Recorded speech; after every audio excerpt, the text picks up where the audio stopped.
2024 so far has been the worst reading year I've ever had. It doesn't really matter if you're reading a lot of books if you're not actually enjoying the majority of them, and that is actually unfortunately true in my case. I do have 10 books that I would say are the best books I've read so far this year, and to be honest, some of these probably wouldn't have even made it onto favourites lists in previous years, but it's just that it's been so bad this year that any book that even gets 4 stars is like automatically a favourite, because my average rating for the year so far is 2.9, I think. So this has not been very good. I do have 10 books that I am going to talk about today. 3 of them I don't actually have. 1 was a digital copy and 2 were audiobooks, so I'm just going to talk about them briefly. The first one, which was the digital copy, was Jujutsu Kaisen Volume 1 by Gege Akutami. This is a manga, a very, very popular manga. It follows the main character, Yuji Itadori. He's a 16-year-old boy, he's in high school, and he gets caught up in this world, the battle for good and evil. He ends up going to this mysterious university for Jujutsu sorcerers, and yeah, the first volume was very, very good. A really good introduction. The art is very nice. The characters are so well developed, really, really iconic characters already, and the plot is also interesting, if a bit confusing at times, but still I thought it was a very, very good introduction to the series. The other two, the 2 audiobooks. The first audiobook, I apologize if you can hear the birds. The birds are screaming. I have no control over them. I'm in the attic and they're on the roof. The first audiobook that I am going to mention is Agatha Raisin and the Murderous Marriage by MC Beaton. This is the 5th book in the Agatha Raisin series, so I can't really talk too much about it as it's the 5th book in a series, but Agatha Raisin follows our main character. She is a PR executive in London. She decides to sell her firm and to move to a small English village in the Cotswolds, and yeah, she just ends up solving murders and all these different crimes, and it's just very, very good fun. She is such a bitch and I love her. The audiobooks are narrated by Penelope Keith and I really enjoy them. They're just really fun audiobooks to listen to. I get through them really quickly, and the 5th book is my favourite in the series so far. I just thought it was so entertaining. The final audiobook that I'm going to mention is Systemic: How Racism is Making Us Sick by Layal, Liverpool. This, as you can probably tell from the title, this is an exploration into racial disparities that exist in healthcare globally.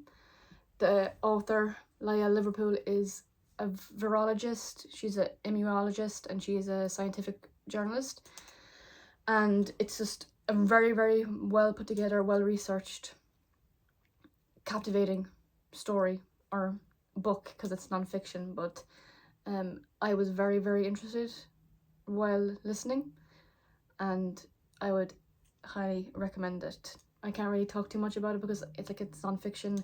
It goes into racist practices that exist in healthcare, and it was obviously very frustrating to read at times, but it was just a very, very well put together book, so I would recommend it. They are the books that I don't have. I just wanted to talk about them really quickly because I don't have them. So the next ones that I do have, I'm just going to talk about them in the order that I read them. So first up is Autobiography of a Face by Lucy Grealy. This is a memoir. Lucy Grealy was a poet, and this memoir talks about her life. When she was 9 years old, she was diagnosed with an extremely aggressive form of cancer, and she had to get I think it was like 1/3 of her jaw removed. So she had a facial disfigurement. As you can imagine, growing up with a facial disfigurement in the 1970s and 1980s in America was not exactly a fun time, and she talks about this in the memoir. It's extremely well written, as you can imagine. She was a poet, so the writing is very lyrical and beautiful, but this was a hard read, obviously. People can be just extremely cruel to those that they consider different, especially when it's something that you can see, like the things that people would say to her just as she's out about living her life. Strangers and everyone would just be so unbelievably cruel. It talks a lot as well, obviously, as you can imagine, about her own like self-confidence and learning to live your life as someone with a facial disfigurement. And it was a hard read.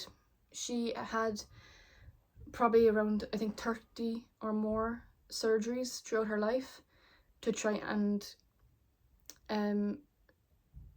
reconstruct her face. And if you're squeamish at all, I would just maybe stay clear of this. She goes into extreme detail about the processes of all these different surgeries. I'm not squeamish, so I wasn't fazed by it, but just in case you are, I will say that, because some of them were quite gruesome. I heard about this through my favourite author. My favourite author is Ann Patchett. Ann Patchett and Lucy Grealy were very close friends, and Ann Patchett wrote her own kind of memoir called Truth and Beauty, and it was discussing her relationship with Lucy Grealy and how they became friends. So I read that first and then went back and read this. Unfortunately, Lucy Grealy did pass away when she was, I think, 39. She died of a drug overdose. So she had addiction issues. She had quite a big personality, and I would really recommend reading both of the books in tandem with each other, because you end up obviously learning a lot about the situation, both from inside and from an outside perspective. But yes, I would really recommend this, but I'm going to say that about every book. I would obviously recommend all of them. Next up is The Secret World of Farm Animals by Jeffrey Masson. This is also another non-fiction. I just also love this cover. I think it's just so nice. This is it is an exploration into farm animals, how they have quite a negative public perception, I would say, and Jeffrey Masson explores how these animals like are capable of feeling love, joy, fear, just like us, that they're loyal, they're intelligent, and the way that majority of people perceive them is not actually how they are in real life. And I just really enjoyed this. I am a vegan, so a lot of this wasn't particularly new to me, but if I had read it before I was a vegan, I definitely would have been a vegan after reading this book. As you can imagine, there's obviously hard parts to this. It deals with the agricultural industry, but it also has a lot of good parts to it, because he talks about a lot of different friendships that people end up forming with animals. And yeah, I just remember being incredibly happy at points while reading this. So if it sounds interesting, you should pick it up. Next up, another beautiful cover. This is the book of the Unnamed Midwife by Meg Elison. This is a post-apocalyptic novel.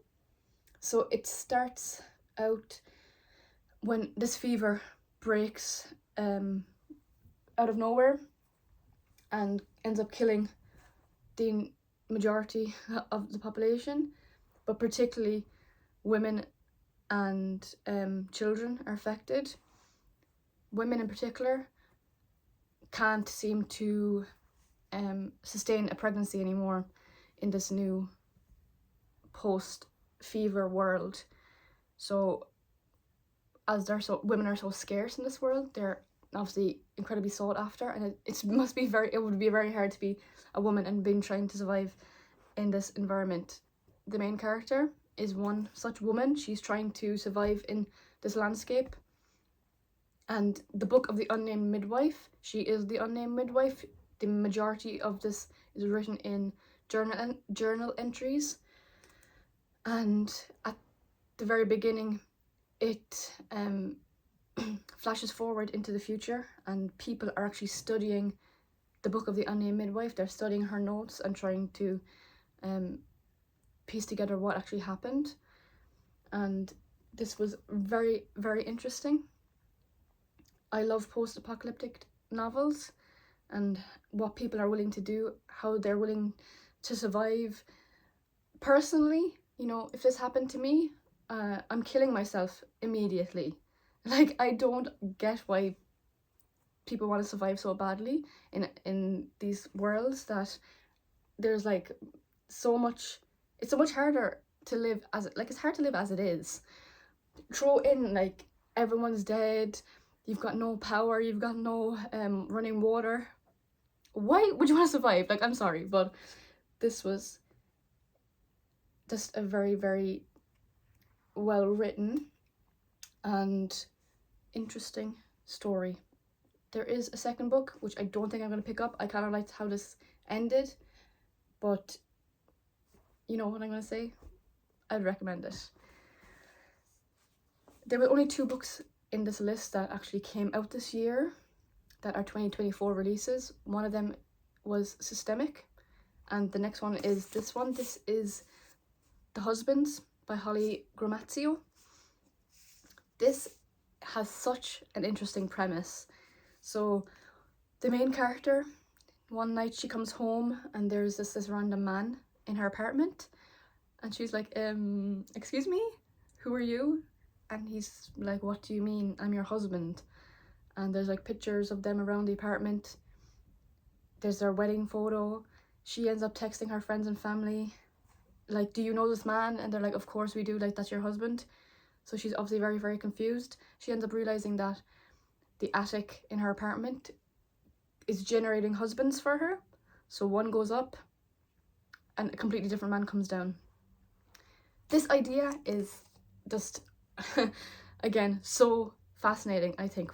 What would you do in this situation? Because the main character doesn't know how many shots that she gets at this. So if you end up with a nice husband, how do you stop him from ever going near the attic again? Or if you have a really, really horrible husband, you have to try and force him to go up to the attic.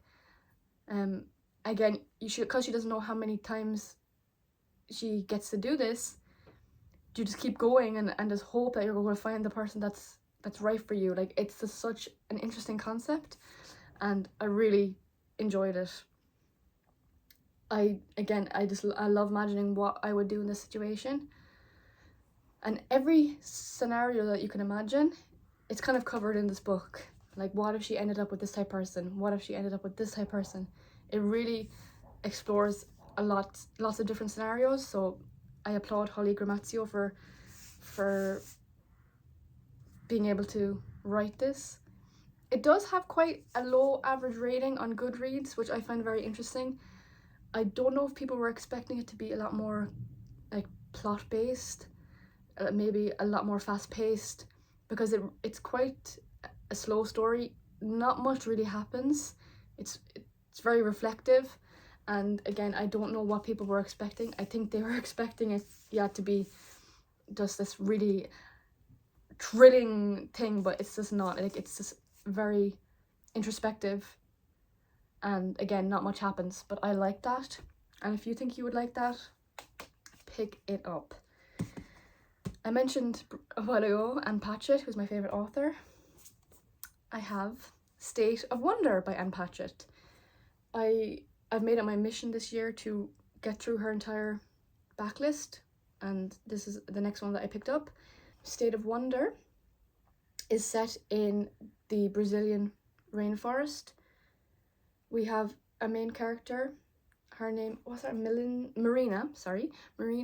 She works for this biomedical type company, and her colleague has been sent into the rainforest to check up on research that they have ongoing, and they get a letter back to the lab, a very, very bizarre letter saying like, oh, hi, hope all is well. I'm paraphrasing, but like, hi, hope all is well. The research is going well. Oh, by the way, Anders, who's her colleague, Anders got sick a couple days ago and he died, and we just buried him in the forest. I will be emailing about the supplies I might need for such and such research. Thank you, blah blah blah. And they're kind of like, what the hell is going on? And what do you mean that he's dead? And just being very evasive. So then Marina is sent. She does what Anders did, and she's sent to the rainforest to try and figure out what the hell is actually going on. The research that they're undertaking, I'm not going to say, because finding out while reading it was just like mind-blowing. It's such a fascinating concept, so I'm not going to mention it, but just know that it's probably not what you're expecting. I was obsessed with about 80% of this book, and then the ending, I was so disappointed I almost threw the book across the room, which I hate. I hate when that happens, because it was so enjoyable. I could have read 1,000 pages of the story. I was so captivated. I was there, you know, I was in the fucking rainforest. I felt the heat. I could hear all the noises. I was there. And then the ending was just so disappointing. The more I distance myself, to be honest, I kind of forget about the ending and it doesn't annoy me as much. But in the moment, I know that I was so disappointed, but I would still highly recommend this, because it's just so unlike anything I've ever read in terms of the plot. In terms of the writing, there's not much I can really say. Like, Ann Patchett is my favourite author. I love her writing. I love the characters. I love her. It's not my favourite of hers, but to be honest, the worst Ann Patchett is better than a lot of other authors, in my opinion. So I would say pick this up. Second to last, we have My Brilliant Friend by Elena Ferrante. This is one of the most popular books of the 21st century. Interestingly enough, it was actually named Best Book Published in the 21st Century by the New York Times only a couple days ago. So I don't really need to push this book. You know, it's been pushed, but just know that the hype is real, in my opinion. This is a translated novel. It was written in Italian, and just even thinking about that, it's exquisitely written. Some of the best writing that I've ever read personally. So I can't even imagine how good it was in Italian if this is translated. So I don't know who it was translated by. Anne Goldstein. Shout out to her, because it's some of the best writing ever, and I wish I could read it in Italian to get the full experience.